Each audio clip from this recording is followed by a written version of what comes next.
Hi, everybody, and welcome to the iRock Knits podcast. I'm Corey Eichelberger, coming to you from the Twin Cities in Minnesota, and fresh off a holiday weekend. It is getting to be supper time on Memorial Day, and we did actually go up north this weekend.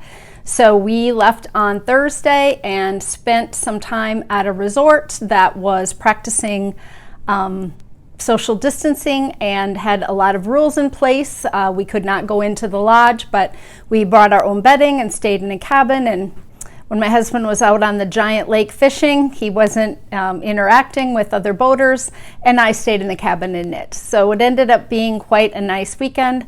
I got some podcasts watched and quite a bit of knitting done. I have a finished object to show you today. I usually don't do that, so it's a big one. Some of you will know what that is. I also got a really good start on a new design project, so yeah, it was a good weekend to come back. Of course, we came back to having to mow the lawn and turn the water back on, and then one of the bathrooms wasn't working because it got an air something in the hose. I don't know. So husband was working on that, and but we got unpacked and I showered up quick, and so I'm going to kind of get through this today. I have a lot to talk about because we really haven't had a real podcast in quite a few weeks. Amber and I had podcasted or recorded our Zoom, so we'd done a couple of hours of that, and then last time I just shared my story with you. So a lot of you were really nice and reached out about what my story meant to all of you. Many of you have had fertility issues yourselves, or have had daughters or know friends who have gone through that. And so I think it touched home for a lot of people, especially in the kind of current situation that we're in right now. If someone would have told me to stand in the corner on my head and put grape jelly on my lady bits, I would have. Desperation. Anything that worked for anybody, I was willing to try. And I know a lot of you have gone through that. I did not mention on the podcast last time when I told the fork story what I was wearing. And I got a lot of questions about that. So I was wearing my Sugar Maple sweater number 2. It's by Karina Spencer, and I knit mine in a fade kind of gradient. Well, gradient would be all one color. I would say 6 skeins of Bad Wolf Girl yarns. And come to find out, she's got a podcast that I didn't even know about. And this weekend, when I was looking for podcasts to watch and kind of subscribing to people's podcasts and giving thumbs up and trying to do all the things that I ask all of you to do, I found her. And she's got a lot of podcasts out there. So you could go take a look at that. Bad Wolf Girl is the name of her podcast. I've got a whole list of new podcasts that I watched. So the Rogan Camp Girls Crafty Cast, their names are Echo and Luma, and they live in Canada. And so Rogan Camp is ROGENKAMP. I'll put it up on the screen. And they have a few episodes out there and are looking to find an audience. So if you're looking for a new podcast, you might want to take a look at that. I think they're on, how many episodes did I maybe watched 2, and I like to go back and start at everybody's first one, because that's usually when they tell their story, and I want to know that information. Also, A Friend to Knit With is a podcast out that I watched. I watched episode 7, and Leslie Friend is the podcast who puts that one out. I also watched Covert Knits with Abigail. She's on episode 7. I watched the Scottish Knitting podcast. It used to be something We So and So, but then she kind of changed the name. Her name is Cass, and if you love a good accent, you need to go watch that Scottish Knitting podcast. And she is in the Highlands of Scotland and has a wonderful kind of, I don't know what you call it, accent, brogue. It's just lovely to listen to. And so I watched her. And Abigail is, the Covert Knits is out of Omaha, Nebraska. So I felt like she was kind of close to my area. And so I watched quite a few podcasts this weekend. I caught up on some people that I usually watch. Our list out on Ravelry is getting really big, and a lot of you are making recommendations to me for podcasts to watch. I also watched The Guys, the needle one. the Needle at the Ready podcast with the two guys. And then I also watched The Bearded Pearl with Caleb Richter. So he's got 2 podcast episodes out, and he's kind of feeling his way, figuring out kind of what he's going to talk about. He's going to share, I think, some gardening and some cooking as well. So that'll be fun. So I watched a couple of Caleb. I've met Caleb, and so I did want to watch his podcast. He's an excellent knitter and does quite a few sweaters. And so kind of along the lines of Matt and his sweaters, I watched The Bearded Pearl. That's what his is called. Then I watched Twin Stitches. That's with Julie in New Brunswick, Canada. And I watched TL Yarn Crafts. That's with Tony in Ohio. I'll put those all on the screen. I'll also put them in the Ravelry group under podcasts I watch, and then there will be a list there if you're looking for new ones or old ones or ones you might have forgotten about, because sometimes that happens, right? You're like, oh, I used to watch her all the time, and how did I, stop watching? So I watched a lot of the Toad Hollow ladies. They have been podcasting daily, and they're fairly short, 10, 12, 14, 18 minutes.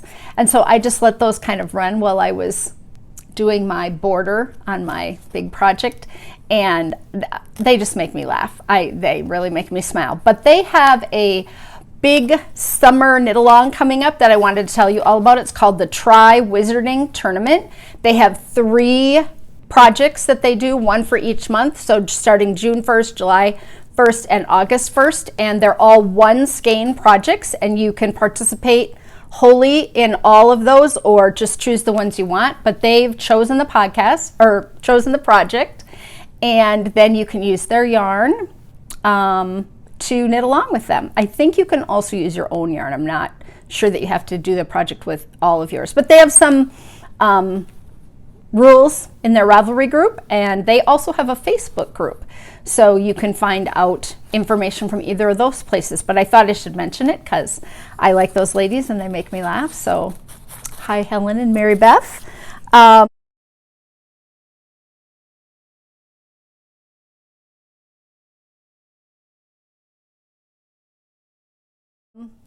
have some giveaways today. I have several giveaways to do, and it's partly because I've been hanging on to things for a little while, but you guys are in for a real treat. I have a couple of bags. This one says I Rock Knits on it, and it's got the rocks, the stones, which I just think is so cute. And it's a giant project bag, and it's got sheep on the inside. This is a multi-project bag. You could get lots. It sits flat on the bottom. This was made kindly by a viewer. She made 2, and I already have 2, and she loves making them, but she doesn't have a business. So I'm not going to mention her name. She knows who she is. If she doesn't mind, she can let me know if I can mention who it was. But so generous, right? Like, oh, this one got bent a little. Right there. Sheep, stones, big button on it, nice heavy strapping, sheep on the inside. So I have those both to give away. They will be given away in the Ravelry group. That's the easiest place for me to do a number draw, and so that's just what I'm going to use for right now. I have a lot to keep track of, and so it's one less thing if I don't have to have people email me and do separate giveaway threads. I'm sorry for that, but it's just the way that it's going to have to be for me for right now. So go over to the Ravelry group and just stick your name in there. I also have some little ornaments that were sent to me. They say knitting is my thing, is kind of my thing. And they're made by Smitten in a Mitten. I'm going to take and they have my logo and her logo on them. And she's the one who made my water bottle. If you remember, I showed it, I don't know, way back. And I asked her to make up some glasses for me I was going to have a party at my house for Shepherd's Harvest, kind of a mini retreat for a bunch of friends, and they were all going to come to town, and I wanted to have like a little goodie bag. So I had her make up I Rock Knits cups, and she did, and I had them all sent to all of the people who couldn't come to my house. Not that they really wanted an I Rock Knits cup, but I thought it was going to be fun and they were all going to be here. And so I have a cup to give away, and as well as an extra little ornament or thing to hang on your window or hang on your little tree next to your where you keep your stitch markers at my house. But I have quite a few of these, so I will draw for all of those to give away. I have some left over here.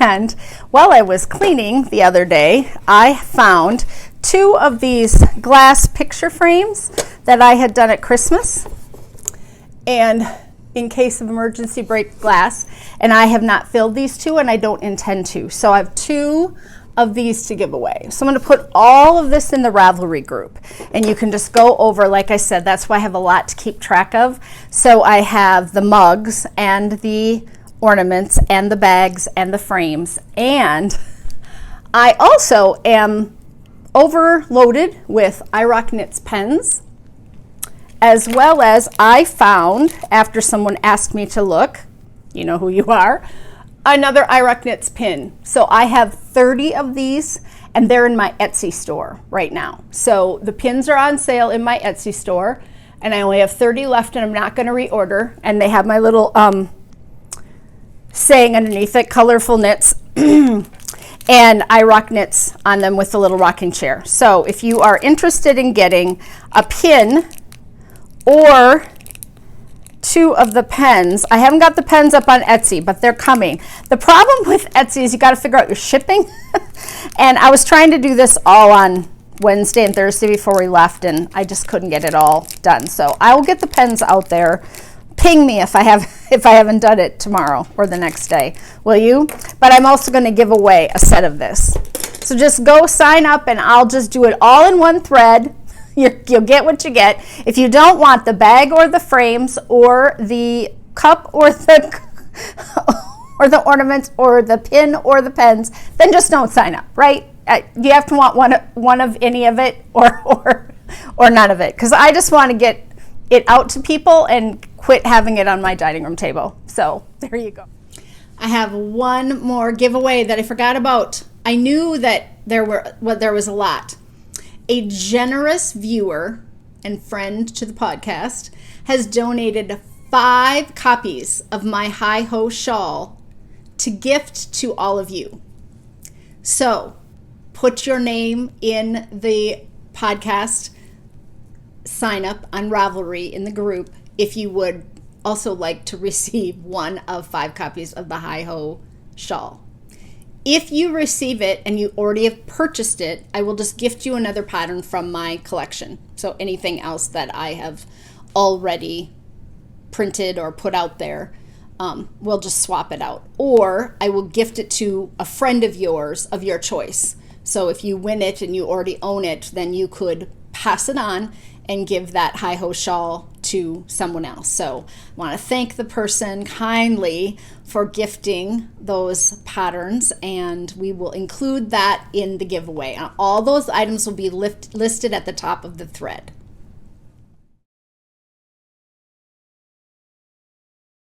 All right, what are we going to do next? Should we do the recipe of the week? Because it's not really a recipe. I'm going to talk about Western dressing again. So my Western dressing obsession has kind of blown up the Instagram for people who watch me, I think, on the podcast. And so I want to just talk about it just briefly, because I've had a couple of people ask me questions in my direct messages on Instagram. I use Western dressing to marinate shish kebabs.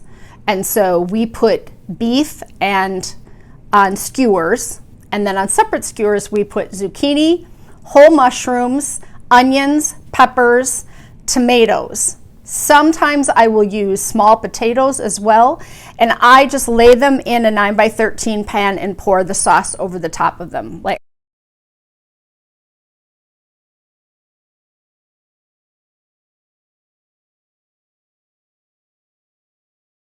I'll use a whole bottle of Western dressing poured over the top. Western dressing is not French dressing, and it is not available in all parts of the country in your grocery store. However, you can get it on Amazon, because I went and looked for someone who said she really wanted to try it but couldn't find it, and so it is available there. It is an orange dressing, but it's sweet and tangy. We also use it for our taco salad. And so I had someone say, what do you put in the taco salad? So I thought, okay, this is going to be perfect. So we shred lettuce, cut up a head of any type of lettuce that you like, but we mostly use iceberg because we really like then it's cold and crisp. And then we put in ground beef, and in our ground beef we put taco seasoning and kidney beans. I like light red kidney beans. I don't like dark. I think they have a tougher outer shell, but we just put those in the pan and heat that all up together. And then we add any fixings that we want on top. So we would put cherry tomatoes cut up, cheese, and then we also crunch up Doritos taco chips. Now, they're not available right now because, and my husband talked to the manager after talking to my parents because they were making taco salad too, and they're not making taco Doritos right now because of the COVID thing. They've cut some production, and so we just then use nacho cheese or whatever. But the trick, I think, is to crunch those all up and put all of the ingredients in a bowl and mix it all together with the dressing on it. So it's all coated lightly, but it all has dressing on it. So you're not just drizzling it over the top. To me, that's not the way to eat a taco salad. We always made it when we went camping. So we made it this weekend when we were up at the lake, and we would make it in a big rubber square tub. We dump everything in, all of it. My mom would put everything in and then put the dressing on and stir and stir and stir and stir. With the meat hot, everything kind of would get soft and a little, just perfect. You have to have just the right ratio of, don't overdo it on your dressing, but that is the way I think the taco salad should be made, in a giant bowl and then served to everyone. And then they can throw a little sour cream or avocado on the top, but all the other ingredients have to be in there. My daughter and I like to do sauteed onions and peppers, but my husband doesn't eat onions and peppers, so I usually don't make those just for myself. But it would be something that I would put on top of the pre-made salad. So Western dressing.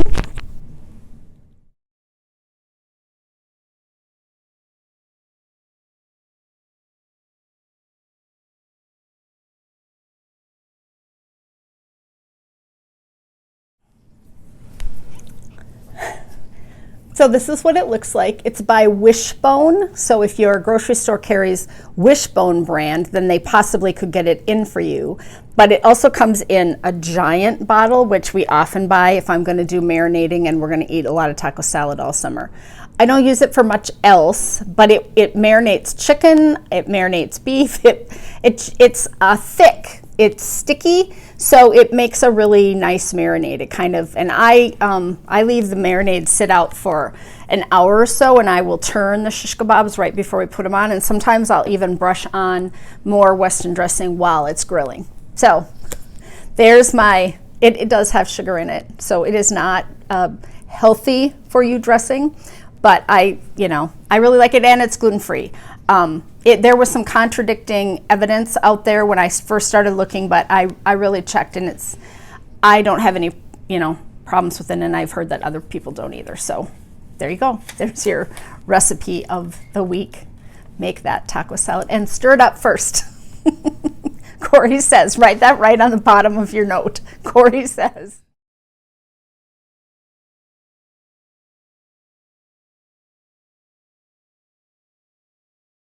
I have a tip or trick for all of you today. I have several tips or tricks for all of you today.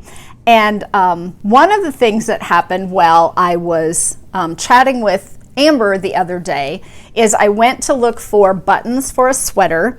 I will put the sweater picture in here.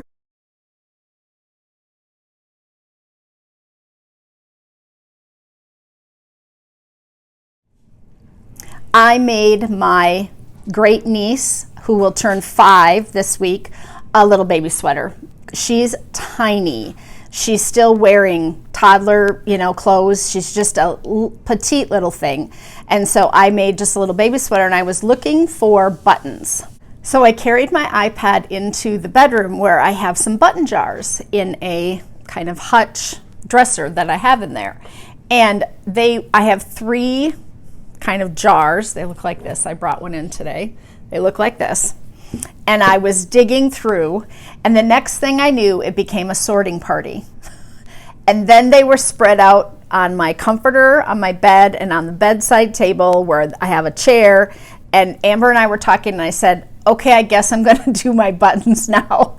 And so we ended up talking, I don't know, a half an hour, 45 minutes, and I was sorting buttons because I just felt like they were overwhelming and I couldn't quite get a sense of what I had and what I didn't have.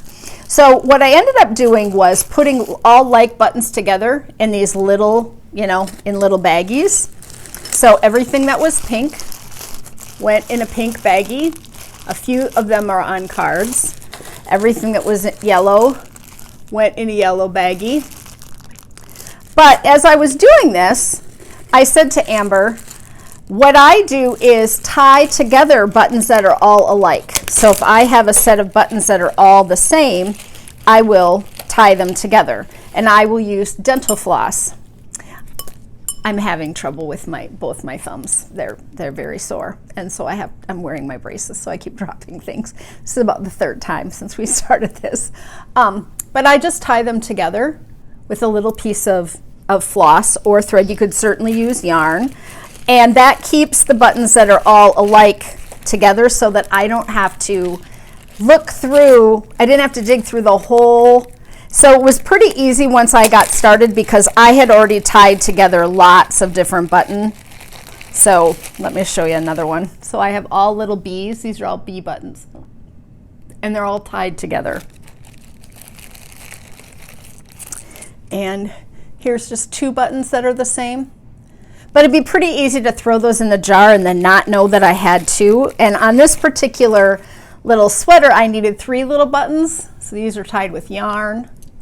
But it made it really easy to sort into my colors then. And then I sat and put a bunch together. So I sat and tied a whole bunch together, and I have brown, white, black, all the colors of the rainbow.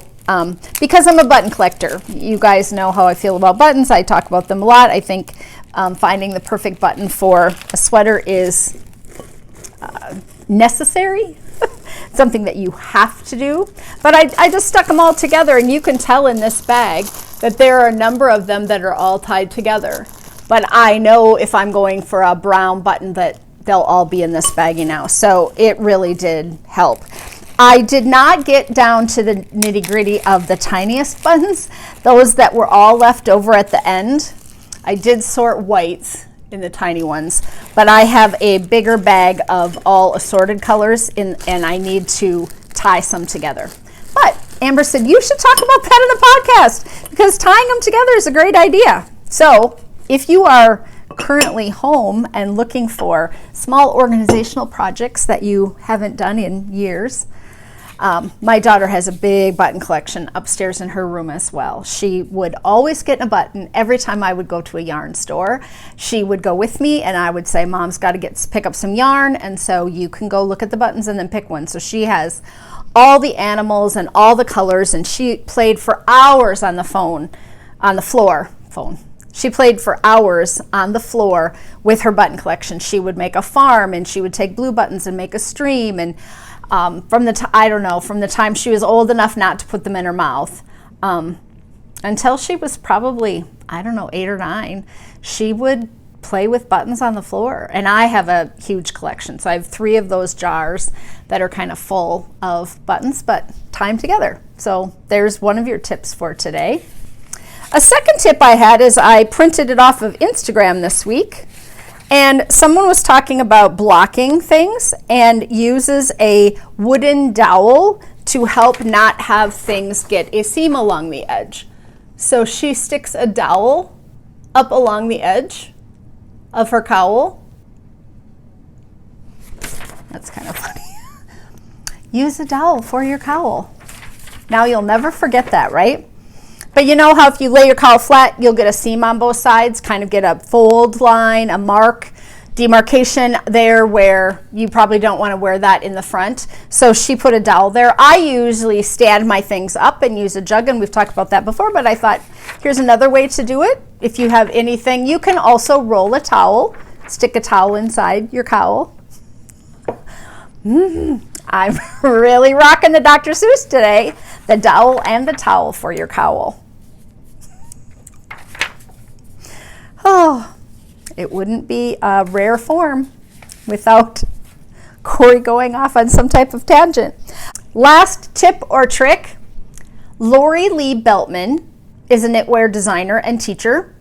And a month or so ago, maybe even 6 weeks, she took over the Vogue Knitting Live account for several days, a week, a day, and she posted a whole bunch.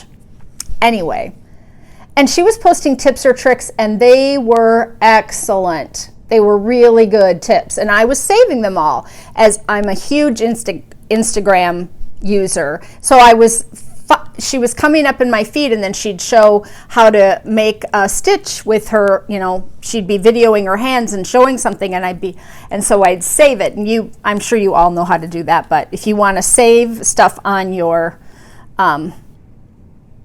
you can hit this little, oh, look who came up first, Amber, the yarn hoarder. You can hit this little thing right here, and it'll save it to your collection. So then you can go to your name and your settings, and you can find things that you've saved. So I saved a whole bunch of her tips and tricks, and I noticed yesterday or the day before that while we were at the lake, and I had very intermittent service, but when we would go out for a walk, I would get some better connectivity, that she's now redoing those in her own feed. So you wouldn't have to go back and find them in the Vogue Knitting Live feed. She's reposting those on her feed. And I just highly recommend Lori Lee Beltman, I'll put it on the screen, had great tips. I'm not going to take credit for, any of the specifics that she did and tell you about them, but she had just really good tips. I should probably tell you some, but okay, give me a second. I'll tell you one that she did just to wet your whistle, so to speak. She has 14 new posts, so you can go and find those very easily. But this is the one that I really liked. She was talking about why our stitches sometimes look slanted. And she did just a little demonstration of what happens. And the way she demonstrates it was like, oh, that is just awesome. I was so tickled. She also doesn't use stitch markers. She uses yarn, so she showed how to do that. She showed how to do a cable cast on. She made some tips for how to count on a cable cast on.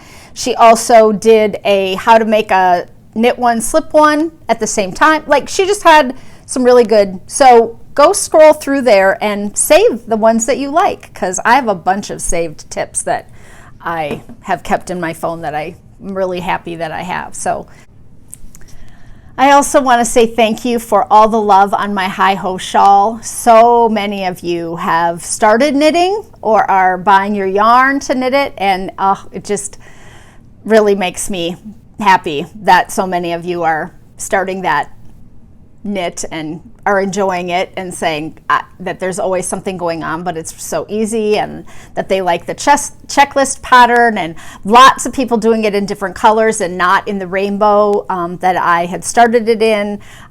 Chris is going to maybe do it in a neutral palette on bigger yarn and make it as a scarf, which I really want to see. So some of you are really taking that whole Hi-Ho shawl pattern and doing some really fun things with it. So hopefully there's a hashtag out on Instagram, I would think so, for hashtag Hi-Ho shawl, and we can all be watching and seeing how people are knitting those up.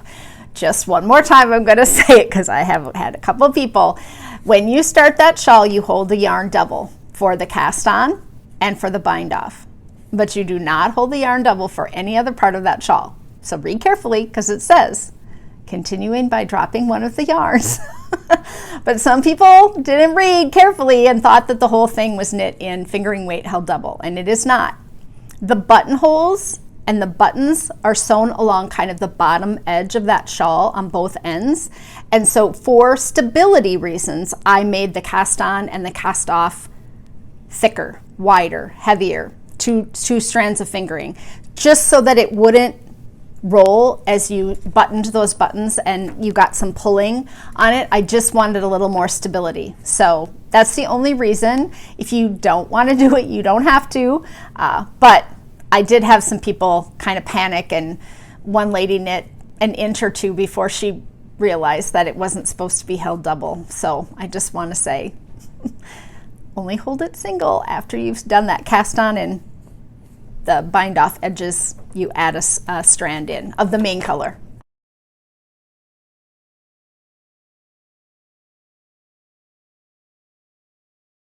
Let's do the audiobooks of the week. I did not do audiobooks last time because I just told the story, so I have a ton. I did a little John Grisham deep dive.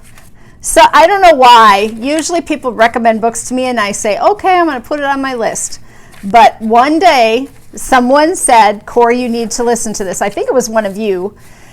John Grisham, The Guardians. And I might have read it in the audiobook thread on Ravelry. And just like that, I was like, okay, I'm ready for a book right now. I haven't listened to a John Grisham in forever, right? Just have not done it. I used to listen and I just kind of stopped doing that. Well, then I went down a whole rabbit hole. So, The Guardians, excellent. Really liked it. Told my daughter she needed to read it. Told my husband he needed to listen. This is the synopsis. In the small Florida town of Seabrook, a young lawyer named Keith Russo was shot dead at his desk as he worked late one night. The killer left no clues. There were no witnesses, no one with a motive, but the police soon came to suspect Quincy Miller, a young black man who was once a client of Russo's. Quincy was tried, convicted, and sent to prison for life. For 22 years, he languished. But no one was listening to the fact that he was maintaining his innocence. He had no lawyer, no advocate on the outside. In desperation, he writes a letter to Guardian Ministries, a small nonprofit run by Colin Post, a lawyer who is also an Episcopal minister. Guardian accepts only a few innocence cases at a time. Cullen Post travels the country fighting wrongful convictions and taking on clients forgotten by the system. Oh, you guys, this was just so good.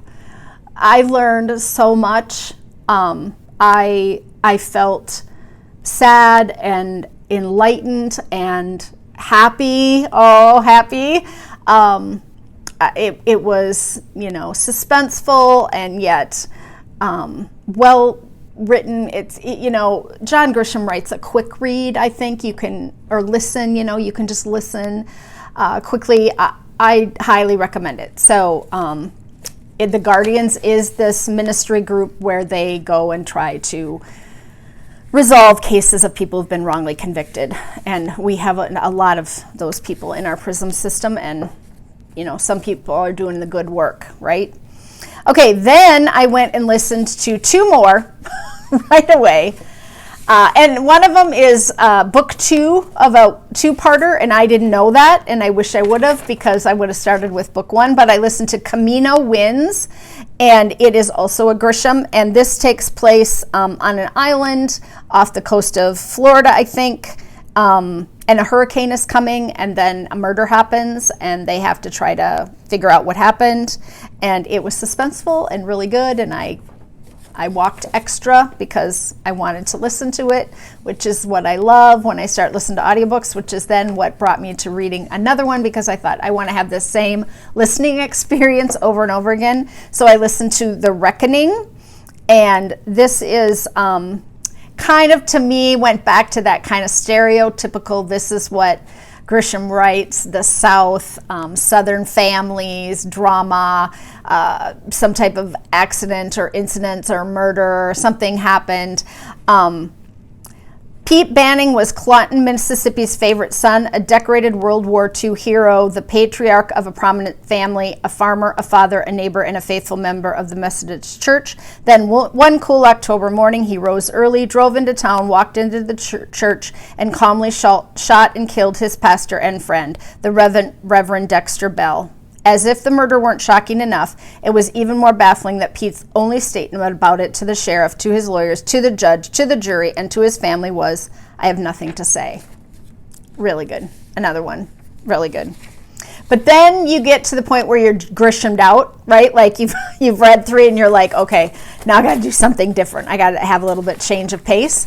And so I don't usually subscribe to the Audible kind of daily deals or the free Audible things, but I was looking for another book to do, and my husband and I both decided that we're going to switch over to Libby and stop buying audiobooks all the time because we have hundreds and it's just easy, and so we need to learn the new system and use our library borrowing more. But I downloaded a book called or a performance called Feeding the Dragon, the true story of the little girl who lived in the library. And it was really good.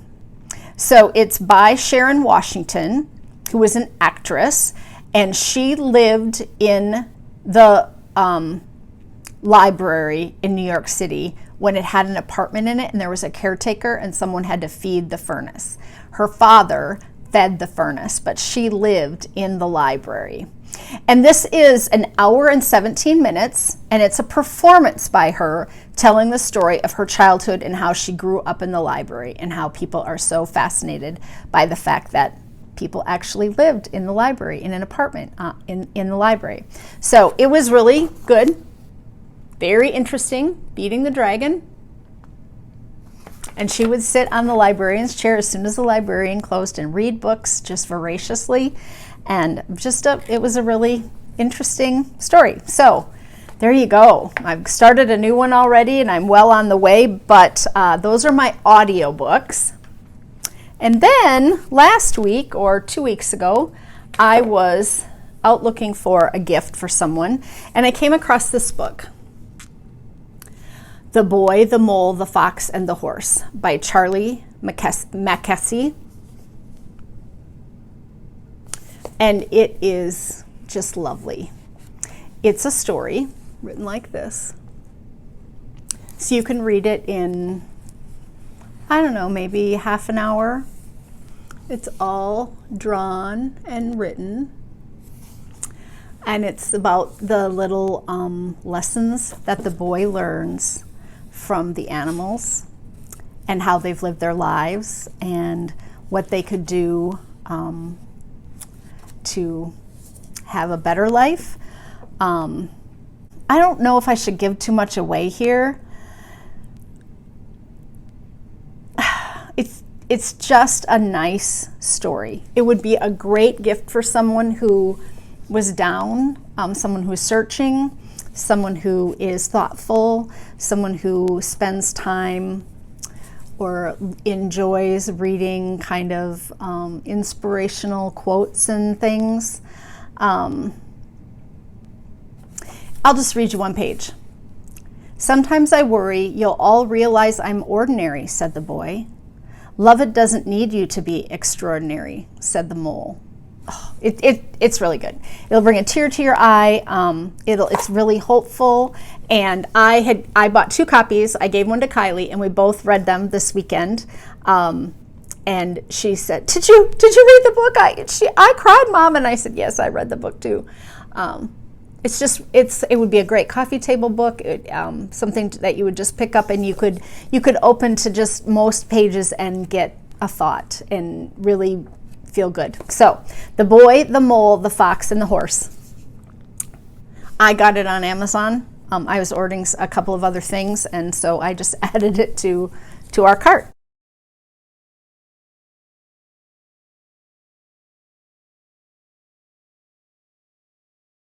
The week. I am wearing my Ursa sweater. It is a V-neck with a kind of half brioche stitch. I don't know. I'll take a picture and show it to you. It's a top-down raglan. It's a little low for me. I have a little dress on underneath it today. I did make mine long sleeved. The pattern was good, but the pattern has a ton of sizes. So as you're reading through, there are big sections that you have to X out. Do you know what I'm talking about? Because it doesn't pertain to you. You have to find the part that pertains to you. So although the pattern was long, and my patterns are extraordinarily long, the pattern was a number of pages, and like the first 2 pages didn't have any pattern on them. They just had explanations and information. Once you get started, there's a whole thing on bust starts, and I did put the bust starts in, and she explains how much bust start to do and whether or not you should put the bust starts in. I don't love where the short rows are placed. They show a little bit, and I'm busty, and they kind of show on my bust, and so I don't know if I could have hidden them better. They're German short rows, and I did some, but there's a little blip, you know, where you have stockinette, and then you have a little blip where the short row is, and so I knew going into it that I should try to do them as good as I could and, you know, kind of fix them. So I think it's as good as it gets, but just be wary. I have said this before, but when you're working on larger yarn and larger needles, imperfections show up more. And so you have to be more careful about that kind of thing. When you're working on smaller yarn and smaller needles, the imperfections in yarn, the little slubs that you might get, or doing a short row is not going to show quite as much, I don't think. Personal opinion, but so I knit it up quite quickly, and I'll put a picture in so you can all see what it looks like.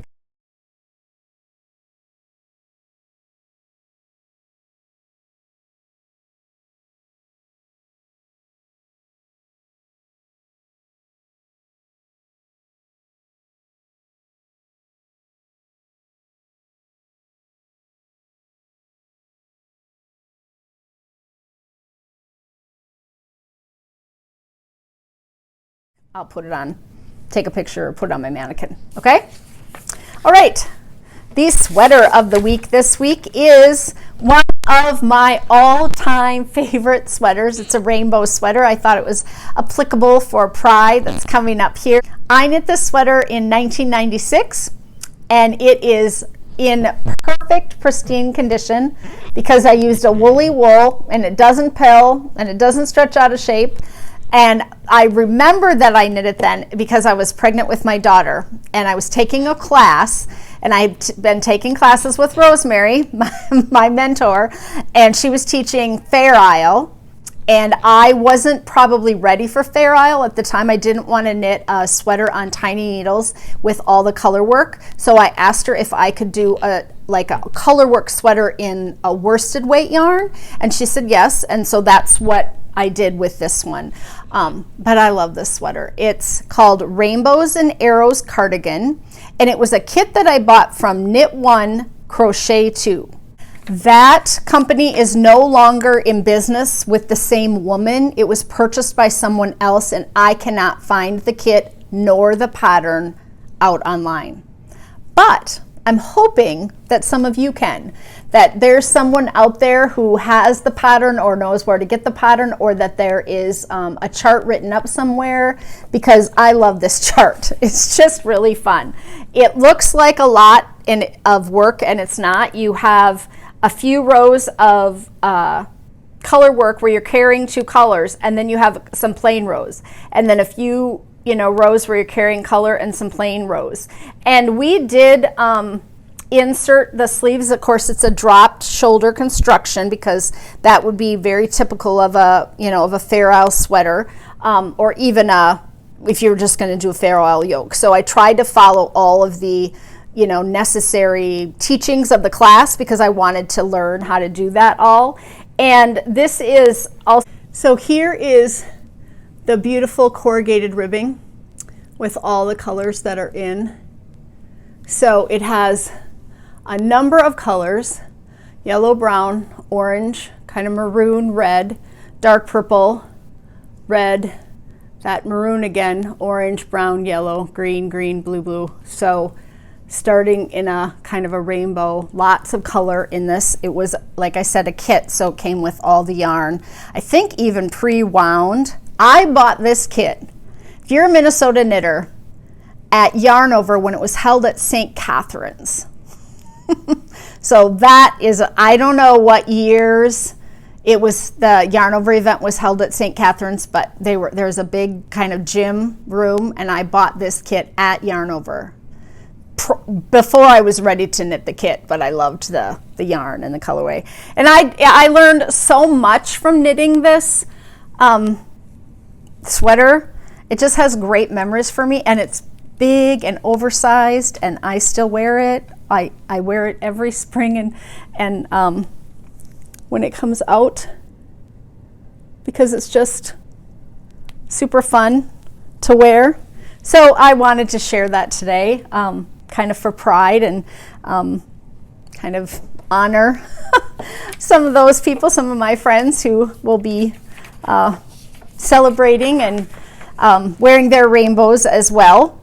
My notes say that I knit this sweater when I was pregnant with my only fertility child, and the reason that I know that is because I was knitting in the car on our way to the lake in the summer. We were going up north, and we had to pull over so I could be ill.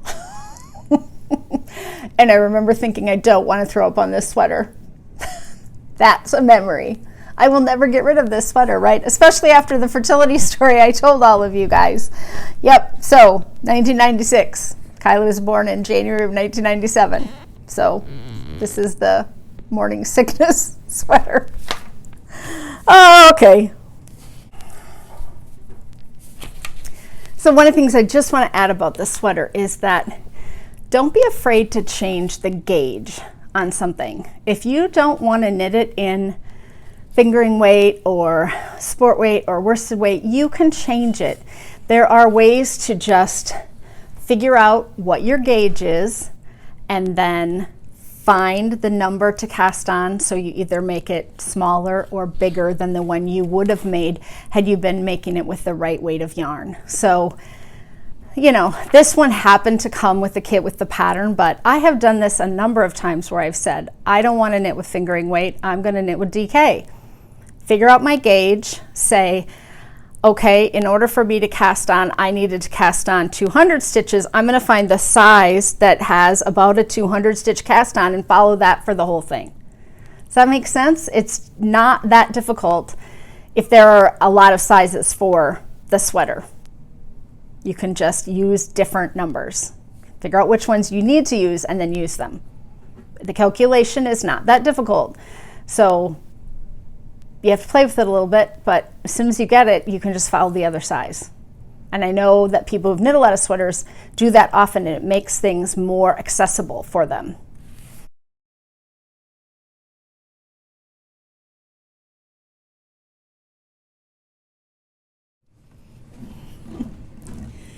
I forgot to turn on the lights over here, so I don't think it made it a whole lot better, but I thought I'd better at least try. This is a dark shawl. I will take it off and show you. This is the My Hope shawl by Laura Linneman. It came out in, oh, what does it say here? No dates. Okay, it came out in 2012, and Laura did 3 shawls, one a year, that went for breast cancer awareness. I think she donated the money to Make-A-Wish, 2 for one of the years. And anyway, it was a fundraiser, and I bought the patterns as they came out back in the day, and then ended up knitting I think 2 or 3 of the patterns that she did. It's a fingering weight yarn knit on a size 5 needle, 7 stitches and 12 rows and 1 inch of garter. She knitted in another Crafty Girl Strong sock, and I knit it in Volmiza. This is one of my favorite shawls. Yarn pattern combination. Let me show it to you up close. This is supposed to be garter, but I'm not a garter fan, and way back in 2012 I wasn't a garter fan, so I did stockinette right there. And then this is called the Indian cross stitch, and it is a 3/4 3 sew 6 cross stitch pattern with beads at the bottom. And I did it in this highly variegated yarn by Woolmiza, which is a really tightly twisted yarn. There we go. So you have this stitch pattern, which I think is the same stitch pattern that Joji used in her new hipster shawl. I have also done this in another iteration on a scarf. It is a, older stitch pattern that is really interesting and fun to do, but my favorite part of this was how the yarn played with the beads. All the beads that are along that bottom row right there stand up like straight little soldiers. And a shawl with a beaded bottom has just a wonderful weight to it. It just kind of settles in, and I just love that on the bottom of that shawl. I have a sweater.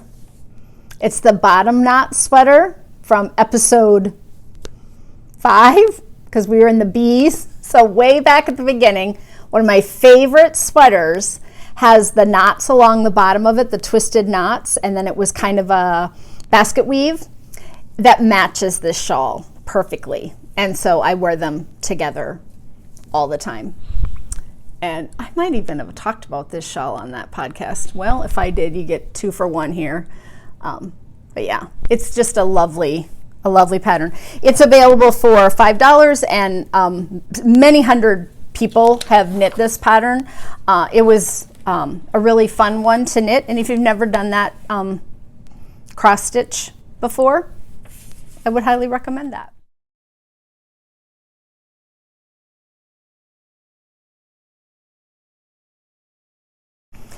All right, I had a question in the YouTube comments about what someone meant when they said yarn bases, and so I wanted to talk about that. I typed up a little note and answered, and so I'm just going to read that, but I think it was when Amber and I were referring to what base of yarn that was, and so I think that is something that's really confusing to newer knitters and maybe some experienced knitters. When these indie dyers are buying bases from a site, they're looking for particular qualities. So this is what I wrote.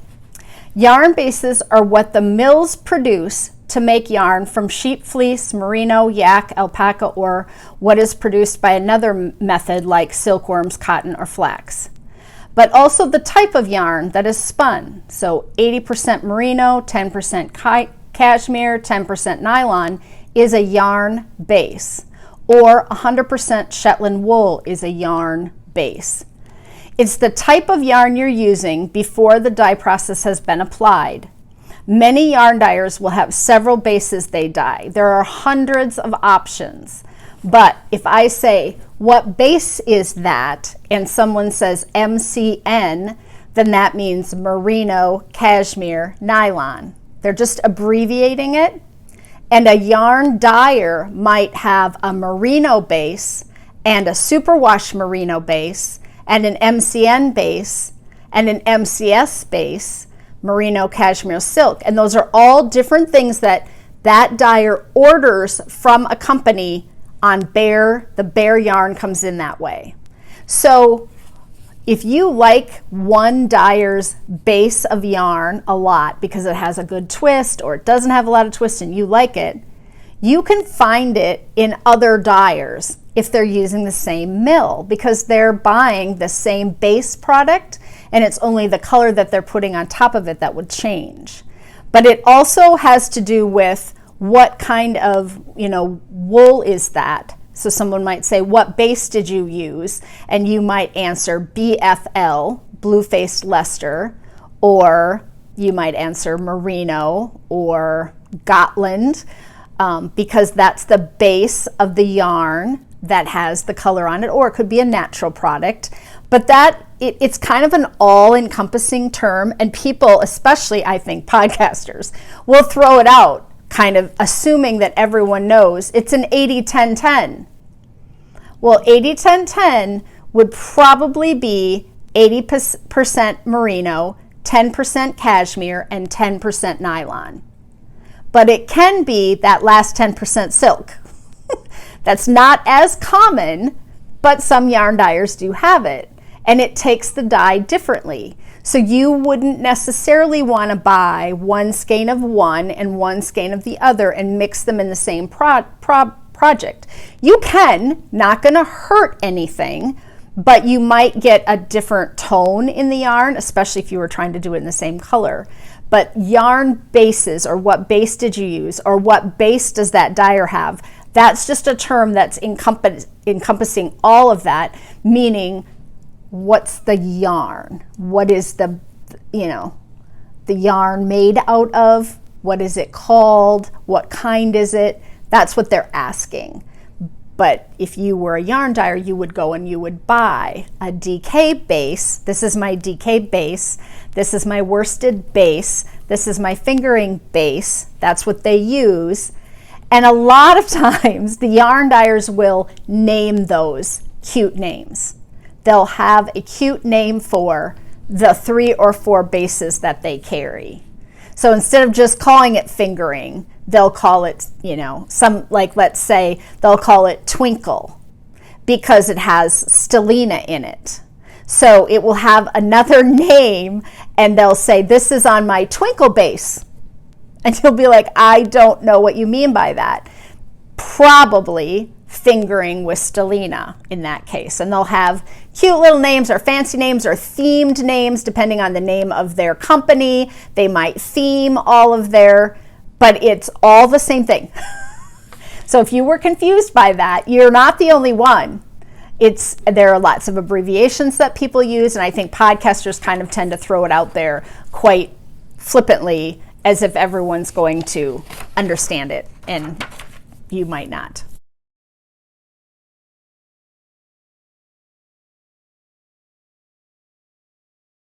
Okay? Let's do Corey's stories today. I have 2 little short ones. My mother-in-law is in a nursing home, and she's been on lockdown for a while, so we've been talking to her quite a bit. But my father-in-law died 7 years ago and in August, and so she's been living alone for kind of these last 7 years, and then the last 2 years she's been in a nursing home.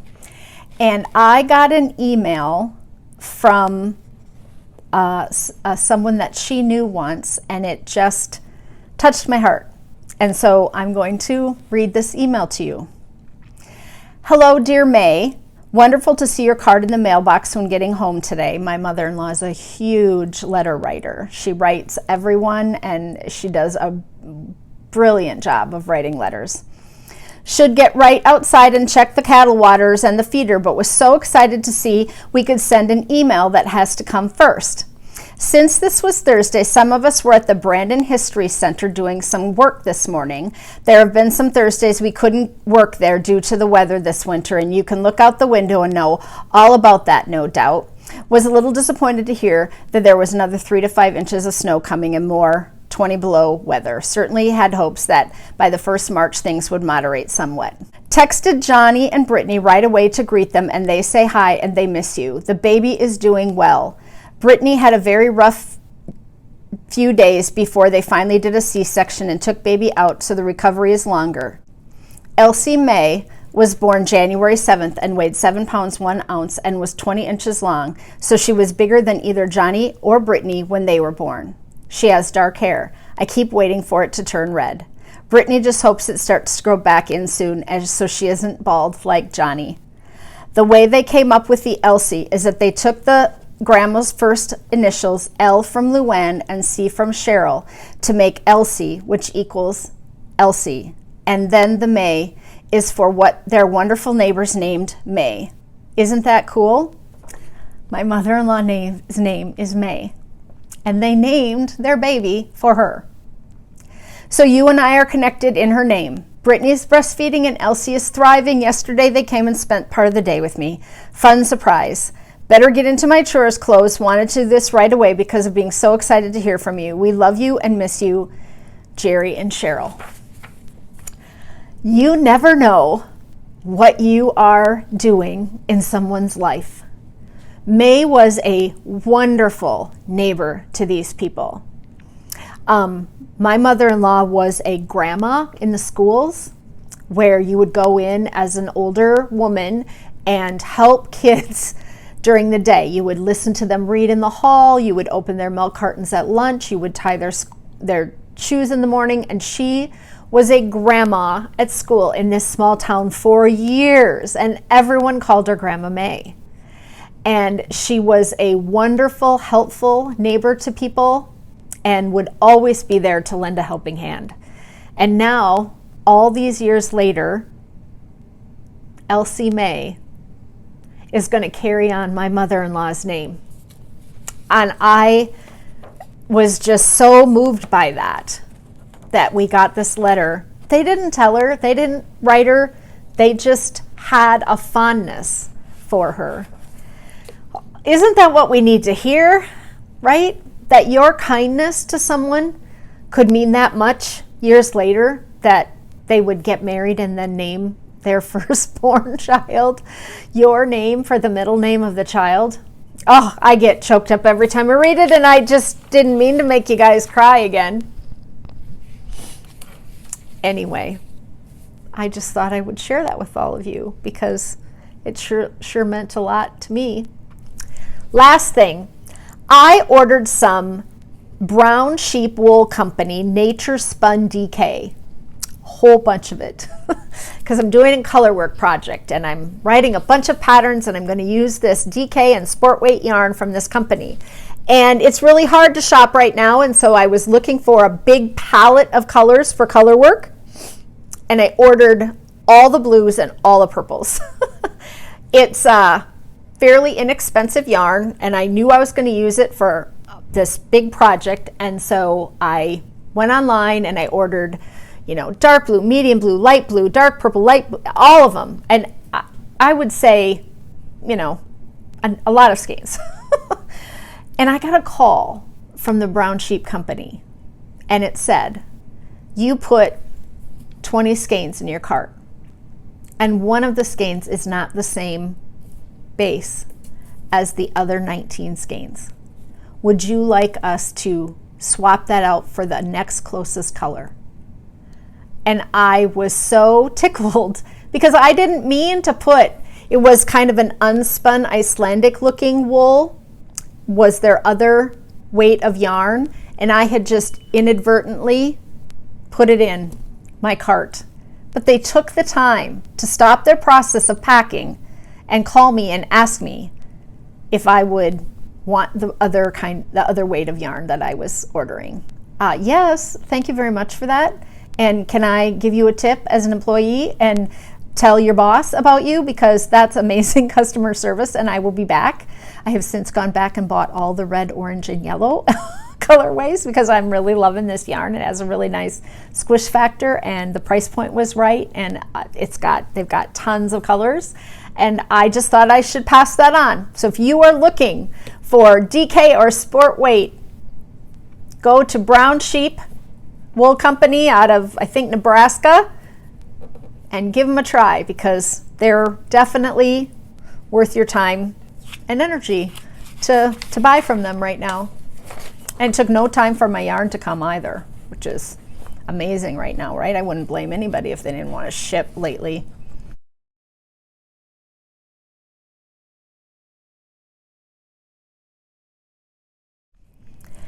Let's do the hellos, and then we'll kind of finish up this week. From the last episode that I did, I got a ton of comments. You guys are rocking the comments and talking to me and stuff. So we have a big list. So hi to Carrie Keene, Peggy Bork, Sue Garavet, Eleanor Lowry, Heather Wilson, Georgia Chamberlain, Rachel Dobson, Lion Kitty, who did 16 years of infertility. Wow. Chris Osborne, Melanie Cahoon, Emma Butcher, Carol Lee, Debbie McKenzie, S.P. Bardwell, Cynthia M., Roxanne Kendrick, Mom Two Prophets, Pam Bailey, Yummy Yarn Shayna, Hi, Shayna. She's in Sioux Falls, my hometown. Edina Cole, Maggie Two Sticks, Sharon Elrich, Zoe Leask, Debbie Stuckey, Joan Howard, Meg Carr, Bonnie Linsiciomi, Donna Coffey, Angela Jenkins, and I saw Angela on a Zoom call last week. That was super fun. Christine Cardinal, Suzanne Selby, Melissa Morin, Mary Case, Joanne Goldenberg, Sandra Boyle, Jean Claver, Bonnie.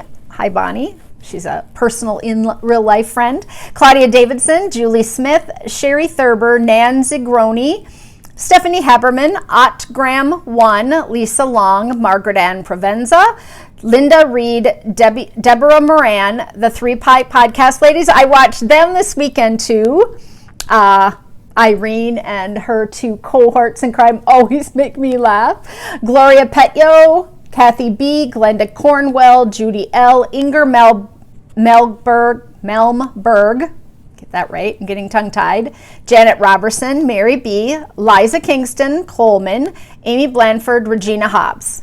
Randy Barnes, a test knitter of mine, Teresa McCarthy, Patty Skaggs, Lola Granola, love that, Patty Best, Charlene Taylor, Joanne Murphy, Susan Schwarzenberger, hi Susan, we do some emailing, Am So Crafty, Andrea Rivera, Melissa Van Rossum, Brittany Ewing, Donna Walters, Olivia Menke, Wendy Morris, Mama Got, Eileen Tamero, Gwen Gaither, Peggy McFeeters, Courtney Lancaster, who's going to have a baby. Courtney, that's so exciting.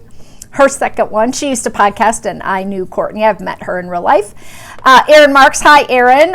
Linda Annaball, Michelle M., HBWT40, Jesse's Mom 12, Irene Whaler, Tina Kircher, Velda Lacoste, Carol Lee, Chantel McLeod, Aelgert, which I'm not sure how I'm saying that. I'm wondering if it's not abbreviation like AEL Gert, but I'm not sure. Gail Hills, Tammy Samborski, Carol Gauthier, Amy Mickelson, Sue Wright, Candy Harris, Sally Thibodeau, Carolyn Deschamps, Sharon Ayers, George Ann Braden, Pat Howes, Darcy Thompson, June Clifford, Knits in Purple, Kat Gore, Betty Stein, Sherry Gustafson, Diana, Knit Takes Two, Michelle, Laura Lenke, Cheryl Lacemaker, Kathy Goodman, hi Kathy, Rachel Weisenstein, hi Rachel, Mary Clute, Barbara Ivy, Linda C., Kat Montgomery, Danielle Brown, Emily Doyen, Kathy Thomas, and Kimby Yarn.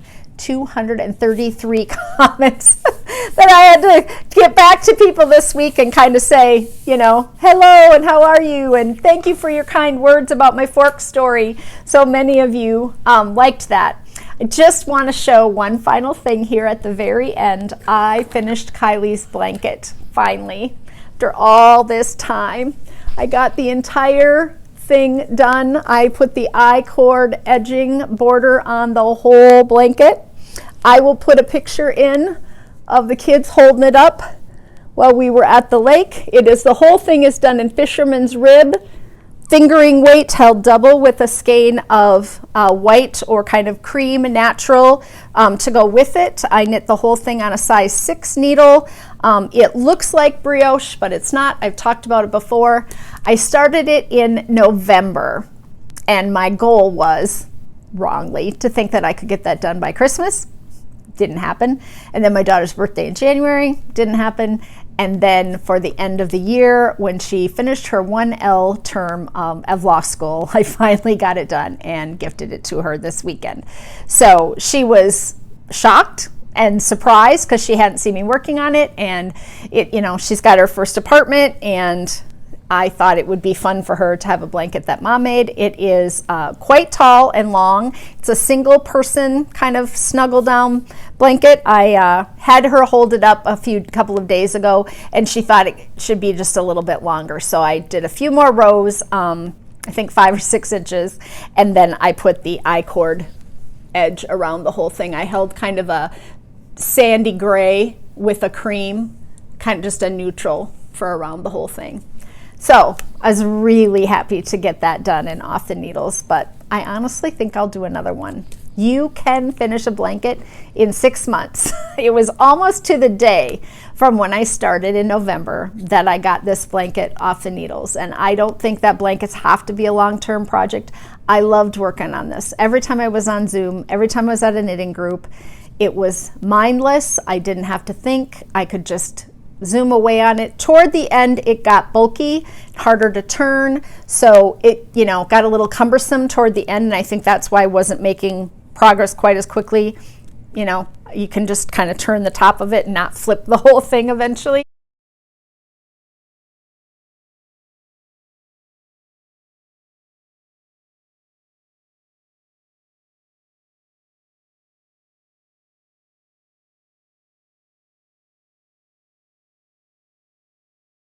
I did mostly pastel colors. I have a pop of bright pink in there just for Mom. But yeah, she's very knit worthy, and I was glad that I got it made for her. I hope you were all doing well, keeping your chims up, hanging in there. But until next time, keep it colorful, no green bananas, waddle on, and keep your fork. Bye. Love you all. I have one more giveaway that I forgot about. I knew that there was a lot. A generous viewer and friend to the podcast has donated 5 copies of my Hi-Ho shawl to gift to all of you. So put your name in the podcast sign up on Ravelry in the group if you would also like to receive one of 5 copies of the Hi-Ho shawl.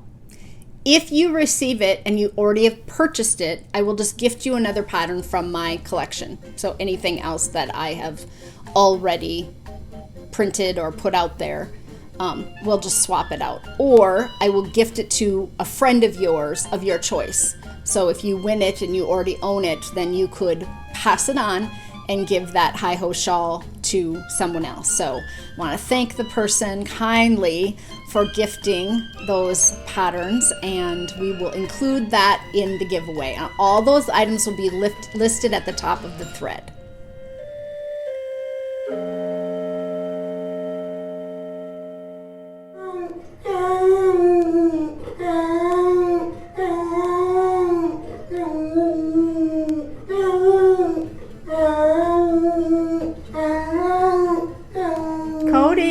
Cody, hey, it's okay. You're home. You're fine. Don't cry. That was for Pat Wagner because it's obnoxious, not cute.